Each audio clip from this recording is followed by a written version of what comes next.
Praise the lord everyone. प्रभु यीशु मसीह की ज़िंदा सामर्थी ज़लाली नामी सबको जैम सकी। और मैं प्रभु का धन्यवाद करता हूँ आज के समय के लिए, आज के इस टाइम के लिए कि प्रभु ने हमें एक और समय दिया। परमेश्वर ने हमें एक और टाइम दिता कि असी खुदा के वचन के सुन सकी, समझ सकी, सीख सकी। सो इसी छोटी जी प्रार्थना करेंगे। सर्वशक्तिमान खुदावन जी तुहाडे शुक्रगुजार हैं खुदा, तुहाडी तारीफ करते हैं प्रभु जी। तुसी महान ते जीवित परमेश्वर खुदा खुदा प्रभु तुहाडे वचन लिखा कि मैं अपना वचन भेज के तेन चंगा करांगा खुदा खुदा। सचमुच प्रभु तुसी दया दे धनी हो खुदा प्रभु। मैं अज विश्वास करदा कि प्रभु अज दे वचन के द्वारा प्रभु लोग ब्लैस हो रहे, अज दे वचन के द्वारा लोग आशीष पा रहे, अज दे वचन के द्वारा लोगों दी जिंदगियां चेंज हो रही खुदा प्रभु। यीशु मसीह दे जिंदा सामर्थी नाम च प्रभु अपना अभिषेक होन दो, अपनी अनॉइंटिंग होन दो, अपना जलाल होन दो खुदा। तुहाडे नाम की महिमा हो जाए, तुहाडा मसा, तुहाडा अभिषेक, तुहाडी अनॉइंटिंग काम करे खुदा। अपने जलाल दे दिन करो प्रभु यीशु। अपने आप में प्रभु मैं तुहाडे लहू दे सुपुर्द करदा प्रभु यीशु। प्रभु मेरियां गल्लां नहीं बल्कि प्रभु तुहाडियां गल्लां लोकां तक पहुंचण खुदा। तुहाडे नाम की महिमा हो जाए खुदा। तुहाडे शुक्र करदे हैं खुदा यीशु मसीह नासरी नाम च। आमीन आमीन। सो परमेश्वर के नाम की महिमा है। सारा इज्जत जलाल ते महिमा साडे यीशु मसीह नूं मिले। सो अज दे समय दे विच पवित्र आत्मा का होना साड़ी लाइफ बहुत जरूरी है। तो 2000 साल पहला यूहन्ना ने मैंशन किया, बाइबल के लिखा कि आने वाले समय के पवित्र आत्मा की जरूरत होगी। जो यीशु मसीह ने पवित्र आत्मा के बारे सिखाया, जो यीशु मसीह ने पवित्र आत्मा ने बोलिया कि मैं पिता के कोल जा रहा तो तुहाडे वास्ते मैं आत्मा मंगा। सो चीज़ां यूहन्ना ने अपने अंजील दे विच लिखियां ताकि वो साढ़े तक पहुँच सकन, वो असी समझ सकी आज के समय के अंत के दिनों में पवित्र आत्मा की सानू जरूरत पड़ेगी। असी पवित्र आत्मा की सहायता के नाल खुदा के सेवकों को पहचान सकते हैं। असी पवित्र आत्मा की सहायता नाल सच्ची संगत को पहचान सकते हैं। असी पवित्र आत्मा की सहायता नाल कौन डिमोनिक पावर के नाल चलाया जा रहा है, कौन पवित्र आत्मा के नाल चलाया जा रहा है, असी पहचान सकते हैं। मैं तुहानू एक जबरदस्त एग्जाम्पल तुहानू दसांगा। खुदा का दास शाऊल जो सी उन्हें 2 साल परमेश्वर की आत्मा के नाल सेवकाई की, बाकी दे 38 साल उन्हें दुष्ट आत्मा के नाल सेवकाई की। सो तुसीं समझ सकते हो कि अज के समय में भी डेविल जिहड़ा है वो लोगों को चला रहा है। पवित्र आत्मा के नाल जदों असीं पढ़दे सब तो वड्डा निशान की है कि जदों असीं पवित्र आत्मा के नाल पढ़दे सब तो वड्डा चिन्ह की है। किस तरह असीं पहचान सकते हैं कि इंसान के पवित्र आत्मा नाल भरपूर, पवित्र आत्मा के नाल भरिया है। बोलन सब लोग कहते कि हाँ मैं पवित्र आत्मा के नाल भरिया, मैं गैर भाषा बोल सकता, मैं भविष्यवाणी कर सकता। बोलन में सब कुछ बोल सकते हैं, लेकिन सब तो वड्डा साइन बाइबल च लिखा कि तुसी रुखां नूं जां तुसी लोकां नूं जां तुसी नबियां उन्हां दे फलां तो पहचानोगे। किस तरह के फल प्रोड्यूस कर रहे हैं तुसी उन्हां नूं पहचानोगे। हालेलुया। जो पवित्र आत्मा मरियम के उपर आया, गौर ना सुनना, जो पवित्र आत्मा मरियम के उपर आया तो मरियम ने यीशु मसीह को पैदा किया। जो पवित्र आत्मा मरियम के उपर आया तो मरियम ने यीशु मसीह को पैदा किया। सो जो पवित्र आत्मा साडे उपर आएगा, जो पवित्र आत्मा तुहाडे उत्ते आएगा, जरूरी है कि साडी लाइफ के विचों यीशु मसीह पैदा हो। हालेलुया। लोगों को नजर आए, एक दिन दे विच नहीं होएगा, 2-4 दिन दे विच नहीं होगा, टाइम लगेगा, बट साडी जिंदगियां दे विच होंदी यीशु मसीह दा दिखना जरूरी है। साडी लाइफ दे विच होंदी यीशु मसीह दा नजर आना जरूरी है। साडी जिंदगियां दे विच होंदी यीशु मसीह दा लोकां नूं दिखना मेरे अजीज बहुत ज़्यादा जरूरी है। हालेलुया। जो तुहाडी जिंदगी दे विच यीशु मसीह नजर नहीं आ रहा, डेफिनेटली एक डाउट जरूर आएगा कि तुसीं वाकई पवित्र आत्मा रिसीव कीता, तुसीं वाकई पवित्र आत्मा अपनी जिंदगी च पा चुके हो। हालेलुया। सो सच्ची ग्रेस, सच्चा अनुग्रह कि असी यीशु मसीह वर्गे बनी। बाइबल में एक बार नहीं, बाइबल में बहुत बारी चीज़ां मैंशन कीतियां। तुहाडा सुभाव यीशु मसीह वर्गा है, तुहाडा चाल चलन, तुहाडे कम्मां तो परमेश्वर खुश होना चाहिए, तुहाडे कम्मां तो परमेश्वर को खुशी होनी चाहिए, तुहाडे काम जिहड़े जिहड़े तुसीं काम कर रहे हो उन्हां तो परमेश्वर जिहड़ा प्लीज होना चाहिए। आमीन। हालेलुया। जो असीं अपनी जिंदगी दे विच चल रहे हैं, यीशु मसीह को फॉलो कर रहे हैं, सब चीज़ां साडी जिंदगी च बहुत ज़्यादा जरूरी हो जाती है। ये सब चीज़ां तो साडी जिंदगी दे विच होना लाजमी हो जाता है। हालेलुया। जे कोई अज तुहानूं कहे, कोई प्रीच करदा कि कोई गल नहीं तुसीं पाप कर रहे हो, कोई गल नहीं परमेश्वर तुहानूं ब्लैस करनगे, कोई नहीं तुसीं अपने पाप जिहड़े हौली हौली करके छड्ड दिओ। एक औरत यीशु मसीह दे कोल आई जिहड़ी व्यभिचार करते टाइम फड़ी गई सी। यीशु मसीह कोल आई नहीं बल्कि यीशु मसीह कोल फड़ के लेके आए उसको। वो एट टाइम व्यभिचार करती हुई फड़ी गई। यू नो कितनी बार उन्हें पाप किया है? 100 बार, 100 तो ज़्यादा बार उन्हें अपने शरीर को वेचा होएगा, पाप किया होएगा, व्यभिचार कर रही होएगी।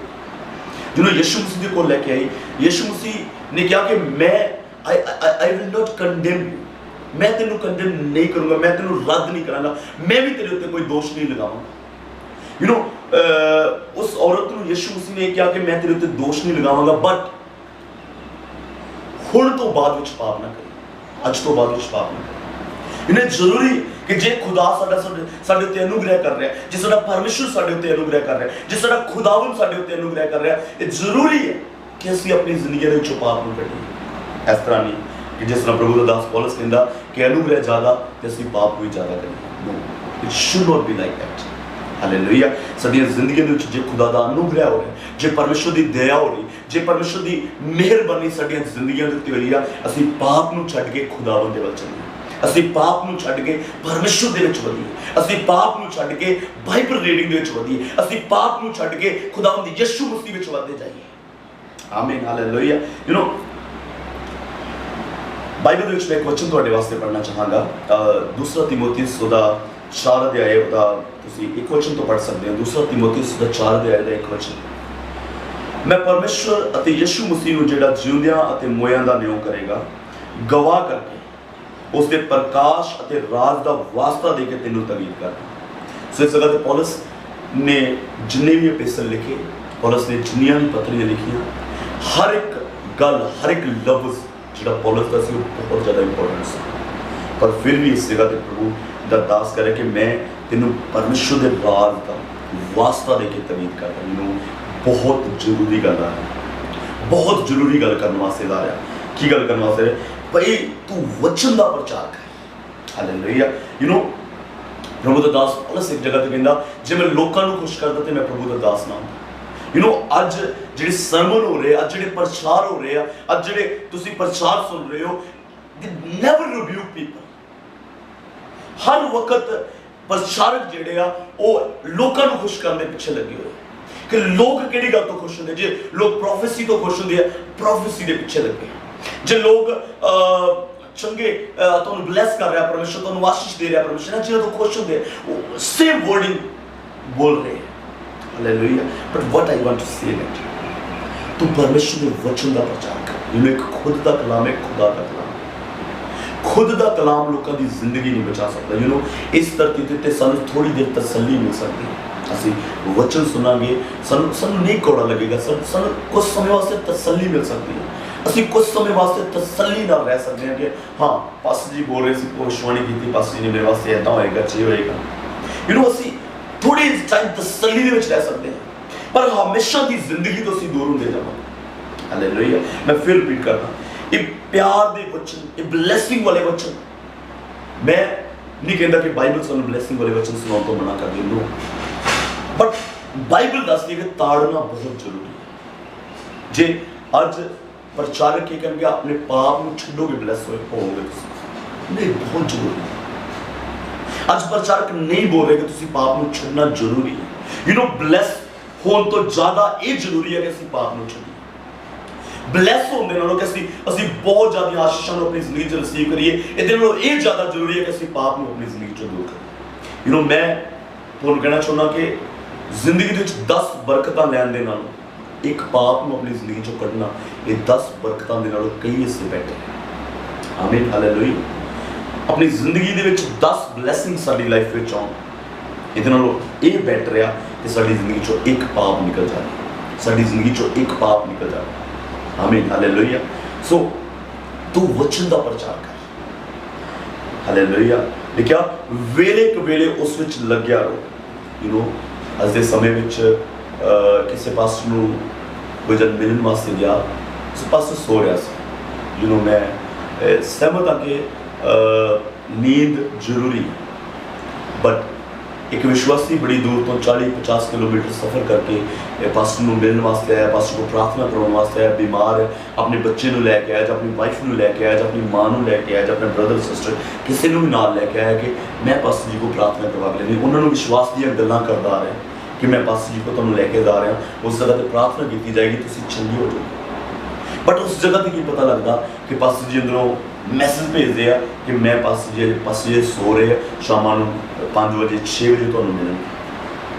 हालेलुया। यू नो कि असी किहड़ी सेवकाई दे मगर असी लगे हुए, किस तरह की मिनिस्ट्री के मगर असी लगे हुए, कौन सी मिनिस्ट्री के पीछे हम चल रहे हैं। हालेलुया। क्या हमारा यीशु मसीह भी ऐसा ही था कि तुहाडा ते मेरा यीशु मसीह सेम सी, कि तुहाडा खुदावंद यीशु मसीह कि अज की मिनिस्ट्रीज यीशु मसीह के पैटर्न से चल रही है, कि अज की सेवकाइयां यीशु मसीह के दस्से जिहड़ा रस्ता हो उस ते चल रही है, कि असीं कोई दूर तो सानूं मिलने वास्ते आ रहा कि असीं उन्हें मिलने वास्ते तैयार हैं। वेले कवेले उस विच लग्या रहो। तू थक्या हो, तू बीमार है, पर तेरे मोढे दे उत्ते सेवकाई दा एक बहुत बड़ा बोझ है, तेनों करना पवेगा। हालेलुया। तेरी थकावट मायने नहीं रखती, तेरी नींद मायने नहीं रखती, तेरी बीमारी मायने नहीं रखती, तेरी जिंदगी ये रिस्पॉन्सिबिलिटी है कि दूसरा जो तेन मिलने वास्ते आ रहा वा वो जरूरी है। आमीन। हालेलुया।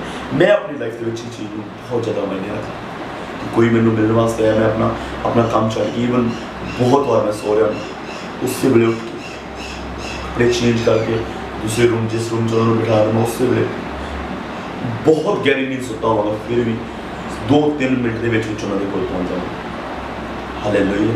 क्योंकि मैं बाइबल को समझना कि साडी जिम्मेवारी की है, साडी रिस्पॉन्सिबिलिटी की है। वचन कहना कि तू वेले के वेले उहदे विच लगा रह, तू वेला ना देख, कोवेला ना देख, तू समा ना देख, तू हालात ना देख, तू सिस्टम ना देख। You are servant of God. Hallelujah. असी राजे के पुत्र हैं, पर एक दर्जा वक्रे तरह के दर्जे दिते गए। एक ये दर्जा दिता गया कि तू सेवक है, तू सेवकाई का काम करना। यू नो एक सेवक जो असी कहने कि सेवक है, यू नो सेवक का मतलब जो असी समझना शुरू करिए कि सेवक की बहुत सारी चीज़ां हैं। हालेलुया। तू वेले के वेले लगा रहो, पूरी धीरज और सिक्ख्या नाल छिड़क दे, ताड़ना और तकीद कर, क्यों जो ਉਹ समावेगा ਜਦੋਂ ਉਹ खरी सिक्ख्या ਨੂੰ ना सहनगे, पर कन्ना दी जलूम के कारण अपने विषयों के अनुसार अपने लिए ढेर सारे गुरु उतारने। असी तो उस पास्टर को जाना जिथे कोई चीज़ की रुकावट नहीं। असी तो उस पास्टर को जाना चाहते जिहड़ा पास्टर डांटता नहीं। जी बिल्कुल तुसी सही, पर उस पास्टर के नाल नरक वास्ते तुसी भी तैयार हो जाओ। बाइबल च लिखा जे तुसी ताड़ना तो बिना रहंदे हो, जिहड़ी ताड़ना दे विच सब सांझी होए, जे तुसी उस ताड़ना तो बिना रहंदे हो तुसी पुत्र नहीं बल्कि तुसी हराम हो। ये मैं नहीं बोल रहा, तुसी इब्रानियों का 12-8 वचन में पढ़ सकते। हालेलुया। सो सानू समय के नाल ए समा आ रहा, इस तो भी ज़्यादा जिहड़ा नैक्सट टाइम आ रहा, लोग ढेर सारे गुरु उतारनगे। एक परिवार के 5-5 10-10 पास्टर जिहड़े वो आ रहे, एक मैंबर किते जा रहा, दूसरा मैंबर किते जा रहा, अपने कंफर्टेबल अपने कंफर्ट के लिए लोग सेवकों के कोल जा रहे, अपना शारीरिक बेनिफिट के लिए। हालेलुया। साडा आत्मा नाश हो रहा, नो प्रॉब्लम। साडा आत्मा खत्म हो रहा, नो प्रॉब्लम। साडे आत्मा का कुछ नहीं रहा, नो प्रॉब्लम। साडा आत्मा जिहड़ा है वो नाश दी वाल जा रहा, नरक दी वाल जा रहा, no problem. Hallelujah. You know आज दे समय किस तरह के विश्वास बाइबल च लिखा, जो रोमियो की पत्री 6 अध्याय 14 वचन पढ़ते हैं, उसके बाद लिखा कि पाप तुहाडे उत्ते प्रभुता ना करेगा, पाप तुहाडे उत्ते राज नहीं कर सकता। क्यों? असी under grace, you know under grace. अज लोग जो अंडर ग्रेस असी अनुग्रह के समय के अधीन जी रहे हैं, असी अनुग्रह के समय के अधीन अपनी जिंदगी बसर कर रहे हैं। सुनो, अनुग्रह का मतलब ये नहीं कि असी जिन्ने भी पाप करेंगे सारे सब पाप माफ किए जाएंगे। अनुग्रह का समय टाइम का मतलब ये नहीं कि असं कहिए कि असं अनुग्रह के टाइम पर मैं सिगरेट पी सकता, मैं बीड़ी पी सकता, मैं शराब पी सकता, क्योंकि असं अनुग्रह दे माफी मंगांगे तो मेरी जानी कोई नहीं बीड़ी पी लेंगे। जो असं ये गल सोच के पाप कर देना मैंने माफी मिल जानी, मैं पाप कर लेना, नहीं माफी मिलेगी। जानबूझ के डेलीब्रेट हर एक चीज समझ के जान के असं पाप दे विच फस रहे। पाप की प्रभुता, sin should not master over you, you should master over sin. Hallelujah. ਅਸੀਂ ਆਫਿਸ ਜਾਂਦੇ, ਉਸ ਜਗ੍ਹਾ ਤੇ ਅਸੀਂ ਸਾਡਾ ਇੱਕ ਬੌਸ ਹੁੰਦਾ, ਅਸੀਂ ਆਪਣੇ ਘਰ ਵਿੱਚ ਇੱਕ ਮੇਡ, ਇੱਕ ਖਾਣਾ ਬਣਾਉਣ ਵਾਲੀ, ਸਫਾਈ ਕਰਨ ਵਾਲੀ ਰੱਖੀ ਹੋਈ। ਦੋਨਾਂ ਵਿੱਚ ਫਰਕ ਕੀ ਹੋਏਗਾ? ਅਸੀਂ ਬੌਸ ਦੀ ਸੁਣਾਂਗੇ, ਉਹ ਕਹੇਗਾ ਸ਼ਾਮ ਨੂੰ 8 ਵਜੇ ਤੱਕ ਤੁਸੀਂ ਬੈਠ ਕੇ ਜਾਣਾ, ਆਫਿਸ ਵਿੱਚ ਨਹੀਂ ਜਾਣਾ ਘਰ, ਅਸੀਂ ਸੁਣਾਂਗੇ। ਪਰ ਜੇ ਮੇਡ ਕਹੇਗੀ ਸਾਡੇ ਘਰ ਵਿੱਚ ਜਿਹੜੀ ਖਾਣਾ ਬਣਾਉਣ ਵਾਲੀ ਕਹੇਗੀ ਸਭ ਤੁਸੀਂ 8 ਵਜੇ ਤੱਕ ਇੱਥੇ ਇਸ ਜਗ੍ਹਾ ਤੇ ਬੈਠਣਾ, ਅਸੀਂ ਕਦੀ ਨਹੀਂ ਸੁਣਾ। ਉਹਨੂੰ ਅਸੀਂ ਹੁਕਮ ਕਰਾਂਗੇ ਕਿ ਤੂੰ ਰੁਕ ਕੇ ਜਾਣਾ। Same condition we should have with God and with sin. ਅਸੀਂ ਪਰਮੇਸ਼ਰ ਦੇ ਅਧੀਨ ਹਾਂ, ਜਿੰਨੀ ਦੇਰ ਤੱਕ ਪਰਮੇਸ਼ਰ ਕਹਿ ਰਿਹਾ ਪ੍ਰਾਰਥਨਾ ਕਰ, we should sit in prayer. ਪਾਪ ਸਾਨੂੰ ਕਹਿ ਰਿਹਾ ਕਿ ਰੁਕ, ਇਸ ਜਗ੍ਹਾ ਤੇ ਰੁਕ, ਇਸ ਜਗ੍ਹਾ ਤੇ ਠੇਕੇ ਦੇ ਕੋਲ ਚਲਾ ਜਾ, ਜਾਂ ਇਸ ਜਗ੍ਹਾ ਚਲਾ ਜਾ। ਅਸੀਂ ਪਾਪ ਦੀ ਪ੍ਰਭੂਤਾ ਦੇ ਅਧੀਨ ਨਹੀਂ ਹਾਂ। ਮੈਂ ਆਪਣੇ ਪਰਮੇਸ਼ਰ ਦਾ ਬੇਟਾ, ਮੈਂ ਆਪਣੇ ਖੁਦਾਵੰਦ ਦਾ ਬੇਟਾ। I will not live under sin. मैं पाप की अधीनता नहीं करा। आमीन, हालेलुया। मैं छोटी जी गल तुहाडे नाल करना चाहुंदा। पुराने समय दे विच लोग जिहड़े सी शरा दे अधीन सी। पुराने समय दे विच जिहड़े पुराने नियम दे लोग सी शरा दे अधीन सी। नवे नियम दे लोग जिहड़े सी वो ग्रेस दे अधीन, अनुग्रह दे अधीन। हुण जदों मैं विश्वासियों नूं पुछांगा, मैं किसी नूं पुछांगा कि तुसीं अनुग्रह दे अधीन हो, तुसी नवे नियम दा चर्च हो, तुसी पुराने नियम दा चर्च हो। हर एक जन यही गल कहेगा कि असीं नवे नियम दा चर्च, असीं नवे नियम दे विच रह रहे हाउ। मैं तुहानूं छोटी जी उदाहरण दसदा, तुसी खुद कहना कि तुसी नवे नियम छोड़ के पुराने नियम चो तुसी अपना फैसला खुद करो। हाबिल नूं कैन ने मारिया, हाबिल नूं कैन ने मारिया ते परमेश्वर ने कैन नूं कहा कि देख तेरे ब्रदर, तेरे भरा का खून मेरे अगे दुहाई दे रहा। राइट, इस जगह पर रुक के नेक्स्ट चीज एक और मैं दसांगा। यीशु मसीह नूं फरीसियां ने मारिया, यीशु मसीह का खून भी पृथ्वी ते पिया। हुण दोनों की दुहाई दे विच फर्क की है? पुराने नियम विच फर्क की है, नवे नियम दे विच फर्क की है? पुराने नियम की दुहाई जिहड़ी सी कि हाबिल का खून जिहड़ा सी वो दुहाई दे रहा सी कि मेरा न्याय कर, आई नीड जजमेंट। पर नवे नियम दे विच यीशु मसीह का खून दुआई दे रहा सी, हे पिता इन्हां नूं माफ कर क्योंकि ये नहीं जानते कि इन्हां ने की कीता। हालेलुया। असीं किस नियम दे अधीन है? असीं शरा दे अधीन है जां अनुग्रह दे अधीन है? जे असीं अनुग्रह दे अधीन है ते साडे विच अनुग्रह होना चाहिए कि असीं दूसरे नूं माफ कर सकीए, असीं दूसरे दे पापां नूं माफ कर सकीए। जे किसी ने साडा गुनाह कीता, साडे नाल ठगी कीती, साडे नाल धोखा कीता, उहनूं असीं माफ कर सकीए। मैं तुहानूं चीज़ पूछना चाहना, तुसीं कमेंट विच दस सकते हो जरूर। तुहानूं किसी ने तुहाडे नाल किसी ने बहुत बुरा कीता, तुहानूं पता लग गया, उन्हें आके तुहाडे कोलों माफ़ी मंगी, तुसीं क्या मैं तुहानूं माफ़ कर दिता, जो तुसीं मुआफ। सो कुछ दिनों के बाद उस बंदे का कुछ नुकसान हो गया, साडे अंदर खुश हो गया, साडे अंदर एक खुशी आ रही है कि इन्हें मेरे नाल गलत किया सी, उहदे नाल भी गलत होया, वधिया होया। इसका मतलब अजे असीं मुआफ नहीं किया। जे उहदे नाल चंगा हो गया तो साडे मन च दुख हो रहा, इसका मतलब अजे असीं माफ नहीं किया। हालेलुया। होप कि तुसीं समझ रहे हो मेरी गल। असीं किस टाइप के विश्वासी, असीं किस समय दे विच रह रहे, असीं किस चाल दे विच चल रहे, किस बाइबल नूं असीं प्रतीत कर रहे हैं, किस बाइबल के पीछे चल रहे हैं। हालेलुया। असीं चीटिंग करने में लगे हुए, असीं दूजे दी जड़ा वड्डण में लगे हुए, असीं दूजे की बुराई करने में लगे हुए। कौन सिखा रहा है एक विश्वासी की बुराई करने वाला? कौन सिखा रहा कि एक विश्वासी दूसरे विश्वासी की बुराई करे? Who is teaching all these things? शैतान ने सब चीज़ें सारे माइंड में चुन करवा रहे, असीं उस चीज़ को फॉलो कर रहे। If you are children of God, follow Christ for this world. आमीन, हालेलुया। सो परमेश्वर ਤੁਹਾਨੂੰ ਇਹਨਾਂ ਵਚਨਾਂ ਦੇ ਦੁਆਰਾ ਬਲੈਸ ਕਰੇ, ਪ੍ਰਮੇਸ਼ਰ ਤੁਹਾਨੂੰ ਇਹਨਾਂ ਵਚਨਾਂ ਦੁਆਰਾ ਆਸ਼ੀਸ਼ਿਤ ਕਰੇ। ਆइए ਅੱਖਾਂ ਨੂੰ ਬੰਦ ਕਰਾਂਗੇ, ਪ੍ਰਾਰਥਨਾ ਕਰਾਂਗੇ। Hallelujah, hallelujah, hallelujah. Thank you Lord Jesus Christ. ਪ੍ਰਭੂ ਮੈਂ ਤੁਹਾਡਾ ਸ਼ੁਕਰ ਕਰਦਾ ਖੁਦਾਵੰਦ, ਤੁਹਾਡੇ ਵਚਨਾਂ ਦੇ ਲਈ ਖੁਦਾਵੰਦ, ਖੁਦਾ ਤੁਹਾਡੇ ਅਨੁਗ੍ਰਹ ਦੇ ਲਈ ਤੁਹਾਡਾ ਸ਼ੁਕਰ ਕਰਦਾ ਖੁਦਾਵੰਦ, ਜੋ ਪ੍ਰਭੂ ਅੱਜ ਦਾ ਵਚਨ ਸੁਣਿਆ ਖੁਦਾਵੰਦ, ਖੁਦਾ ਸਾਡੀ ਇੱਕ ਇੱਕ ਦੀ ਜ਼ਿੰਦਗੀਆਂ ਦੇ ਵਿੱਚ ਉਹਦੀ ਕੰਮ ਕਰੇ ਖੁਦਾਵੰਦ। ਤੁਹਾਡੇ ਨਾਮ ਦੀ ਮਹਿਮਾ ਹੋ ਜਾਏ, ਤੁਹਾਡੀ ਆਸ਼ੀਸ਼ ਕੰਮ ਕਰੇ, ਤੁਹਾਡਾ ਜ਼ਲਾਲ ਕੰਮ ਕਰੇ ਖੁਦਾਵੰਦ। एक एक जन प्रभु तुसी ब्लेस करो खुदा, अपने अभिषेक दे प्रभु अधीन करो। हर एक जिंदगी में प्रभु, हर एक जिंदगी में प्रभु तुहाडा अनुग्रह होए, तुहाडा अभिषेक होए खुदा। प्रभु असीं मुआफ करने वाले, असीं वचनां दे चलण वाले होइए खुदा। तुहाडे नाम दी महिमा हो जाए, पवित्र आत्मा दे चिन्ह साडे विच नजर आउण खुदा। तुहाडे नाम दी यीशु मसीह नाम से आमीन, आमीन। God bless you everyone. प्रभु तुहानूं ब्लेस करे।